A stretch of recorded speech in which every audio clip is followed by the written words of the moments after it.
Welcome back to Dead Good Book Reviews. I'm Judith and you're watching another What I'm Reading Right Now video here on the channel. This is the series where I talk about what I have been reading, what I'm currently reading, and what I will be reading next.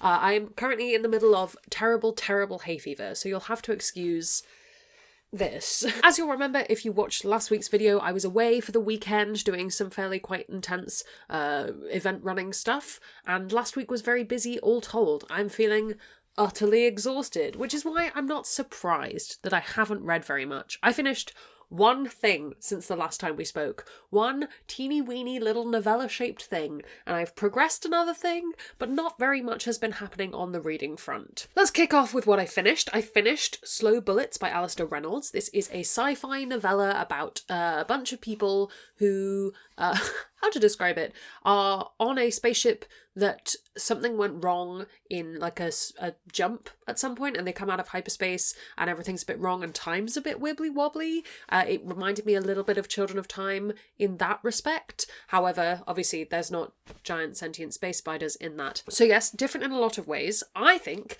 I would really have liked this had I read it physically. I don't often say this, but I think the audiobook narrator was just bad. Not a good audiobook narrator. Would not recommend the audiobook. Liked the story, did not like the experience of audio. And I think that's the first time that's ever happened for me where I've gone fully no to this narrator. So that's an experience I've now had. In terms of what I'm currently reading, I am 210 pages into Shanghai Immortal by A.Y. Chow. I am enjoying this to a degree. I'm liking it more now. I'm kind of getting into the second half of it.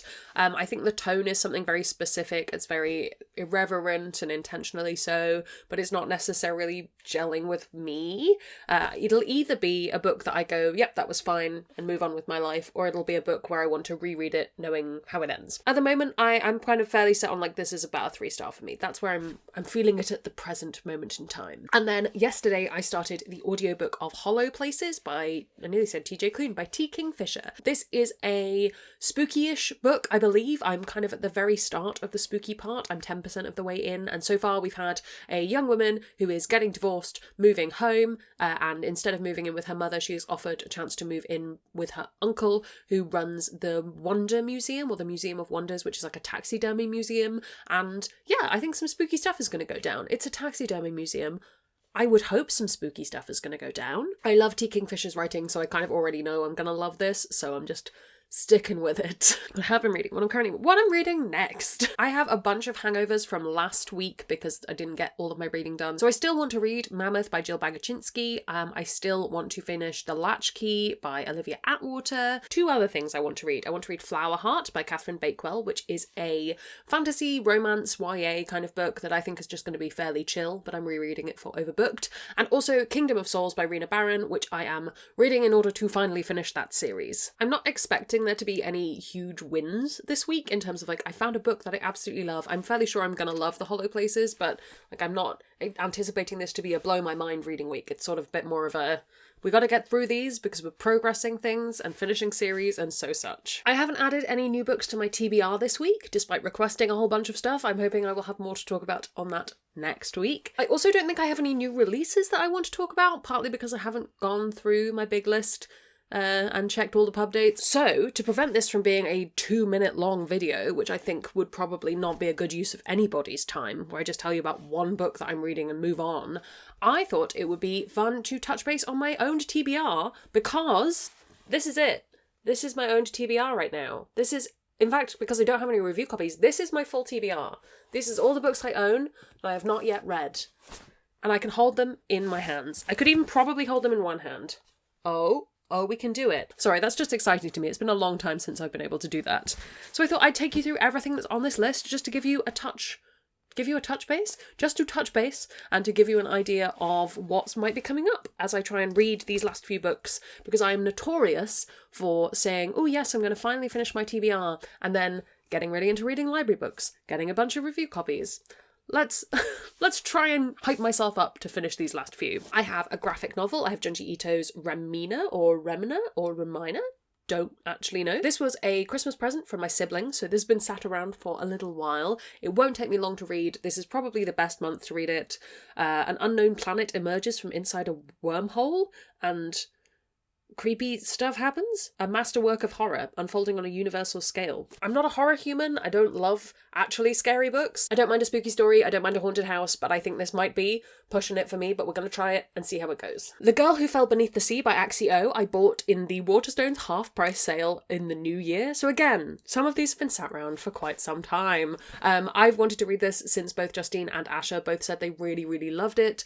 I think it's going to be a good time. I'm not really sure why I haven't got to it yet. I think it just hasn't made its way onto the schedule. So this is me putting it on the schedule. I have 2 non-fiction books on my TBR. I have The Golden Thread by Cassia St. Clair, which is How Fabric Changed History. Reinventions of cloth that show human ingenuity. I think I did start this. I've got like a dog-eared corner here, which makes me think I maybe did, but I would like to finish it. And Fabric, The Hidden History of the Material World by Victoria Finlay, which I'm gonna guess is fairly similar. A lot of the books about fabric and textiles tend to use similar sources and be very similar, so we'll see if there's any difference between the two. A story that follows the journey of grief and recovery from losing both her parents, so maybe this is a bit more of a personal one. We'll find out. The last 2 are both fiction. I have The Swift and Savage Tide by Chloe Neal. This is the sequel to The Bright and Breaking Sea, which is like a naval kind of fantasy adventure, which I very much enjoyed, and I picked up the sequel because I knew I was going to want to read it. And then I never did, and now it's been so long that I need to reread the first one again. So this will be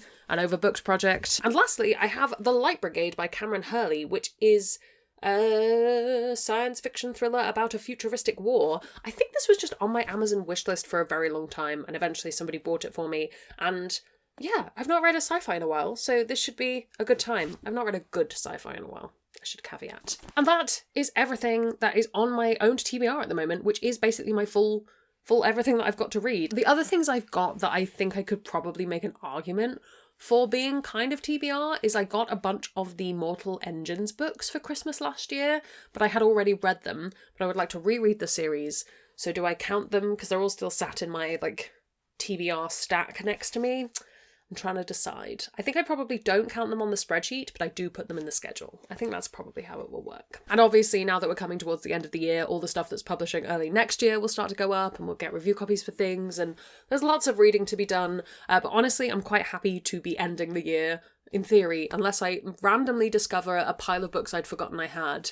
I'm ending the year on a fairly high note in terms of books that I have left to read. Despite my best efforts, this will be a short one, and that's absolutely fine. I hope you're doing well. I hope you're not being hit by these same horrible allergies as I'm being hit by, because oh, it's not good. What have you been reading? What have you been up to? Let me know down in the comments below. While you're commenting, if you haven't already, please do subscribe. It makes me feel loved and appreciated. You can also come hang out on Discord where we have chill chats about books. I'd like to say an enormous thank you to all the ghosts who haunt me over on Patreon. They support the channel and in return get early access to videos, bonus content, live streams and more. If you'd like to join their number, that's linked below as well. Thank you so much to you for watching. That's all from me, and I will see you in the next one. There's gonna be some bloopers now. As you will remember if you watched last... What's on my glasses? This is just a chaotic beginning. I'm so sorry. So I still want to read Mammoth by Bill Jagoczynski. Nope.